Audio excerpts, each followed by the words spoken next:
Do clay pot heaters work? What is a clay pot heater? Well, it's quite simply a little candle with a clay pot on top. It's as simple as that. On this side, I have a candle in the middle with 4 little legs to hold the pot up. And over here we have just a candle. Now there's lots of ways to make these clay pot heaters. You can use larger pots, you can use several pots put together. You can go on Etsy and buy some of these really fancy ones. These are over $200. Here's a really fancy one with an exhaust pipe and a fan built in. This was designed by Desert Sun, and there is a video showing you how to make this. So what are the claims for these kind of heaters? Well, there are some people who claim that this heater here produces 4 times as much heat as just a simple candle. The clay pot is expanding the amount of heat is produced. That's why you put this on top. Here's a quote from DIY Natural. Candles can help provide heat transfer, but they aren't very efficient. Enter the clay pot heater. Yes, they're little heaters, but that doesn't make them ineffective. You don't need a large fire to produce a lot of heat. These things are all over the internet and the claims are pretty standard. This produces more heat than just a candle. I'm asking the question, do these really work? That is the question I put on my thumbnail. Does it work? But I hate that question because nobody ever defines what the word work means. I mean, let's face it. There's heat here. So I could argue that it's working, it's producing heat. But that's not really what people mean when they say, does it work? For this to make any sense, this has to produce more heat than just a candle. If it doesn't produce more heat, then why bother with all of this rigmarole? Why go out and buy these pots? Just use the candle. So that's the claim I'm going to challenge here. Does this one produce more heat? Now there's lots of videos online that show you this and make the claim, but very few of them do any testing. They just set it up and after a little while they touch the clay and they go, ooh, it's quite warm. It must be working. Now a few people actually do test these. Here's someone who's used a heat gun to measure the heat coming off of this clay. And they measured 190 degrees Fahrenheit. That's a lot of heat. But remember, that doesn't prove that this works better than this. I mean, if I put my hand on this, it also gets hot and I'll burn myself. So this is also producing a lot of heat. Again, the question we're trying to answer here is, does this produce more heat? I've seen no one online that's done a controlled study of this. One person tried to do that. They used 2 small sheds and they ran this in one shed and this in another. And they measured the temperature close by the flame source, and they concluded this was warmer than this.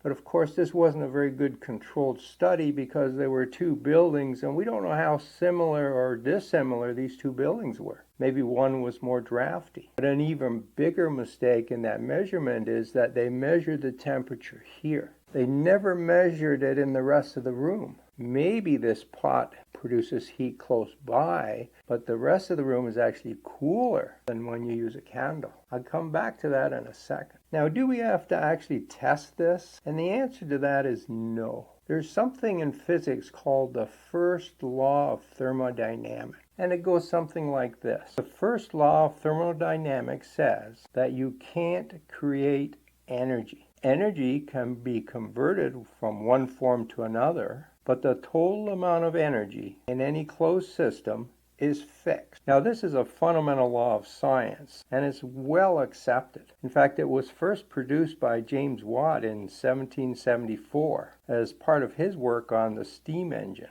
This law has been around for 250 years, and every scientist accepts it as being fact. Now, perhaps if you're out near a black hole, or you're traveling at the speed of light, it maybe doesn't apply. But in the real world, it definitely applies. Now let's look at what we have here. We have a candle here that's burning. What's happening is that the wax is being burned. It's being converted to energy. It's being converted to both light, which you can see, and a lot of heat energy. Now a normal tea candle has about 30 watts of energy. That 30 watts will be converted to heat and light no matter how we burn it. It can be in a small room, a large room, I can hold it up here, I can hold it down here, I can put it under a clay pot. It doesn't affect how it burns. It doesn't change the amount of energy in the wax. And it's that wax energy that's being converted to heat. No matter how I burn this candle, I get 30 watts of heat. The first law of thermodynamics tells us is that this heater and this heater will produce the exact same amount of energy. Both produce the same amount of heat. The clay pot doesn't change that. This is a fundamental law of physics, and anyone who's ever taken some introductory physics knows this law. So why do some people think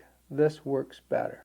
There is a difference between these two systems. When I light a candle, the flame produces the heat, and heat rises. So it goes straight up to the ceiling of this room. And once it hits the ceiling, it spreads out and fills the room. There is heat here. I can easily burn myself. But there's not a lot of heat if I put my hand beside the candle. All this heat is going straight up and heating the room. So the candle never really feels that warm. Well, what about the clay pot heater? In this case, the heat from the candle starts heating the clay pot, and I can feel it getting warm already. So when I first light these two, this one immediately heats the room. This one doesn't. It first heats the clay pot. Once the clay pot is good and hot, it radiates heat out this way. And there's lots of heat near the clay pot. This is warmer here than the candle is. But the candle is heating the air up here better than this. So where you measure it does make a difference. And this might feel hot to a lot of people. If they put their hands around it, they'll say, wow, there's a heater here. All this heat coming off. This is warmer, but the rest of the room is colder. The bottom line is that this and this produce the exact same amount of heat. We know that by a fundamental law in physics. If anyone tells you different, they don't know what they're talking about. If they've done some measurements and they find a difference, they haven't done the measurements properly. Because you have to measure both here and here and here and at the outside of the room. And you have to make sure that you measure them in identical rooms. That's not an easy task, even for a laboratory. Bottom line, clay pot heaters, they don't work. You can find Reality Time on YouTube, Substack, Spotify, and Apple Podcasts. I'll put links to these and our social pages in the description below. If you're interested in gardening, check out my YouTube channel called Garden Fundamentals or my blog called Garden Myths. Let the truth shine into your life.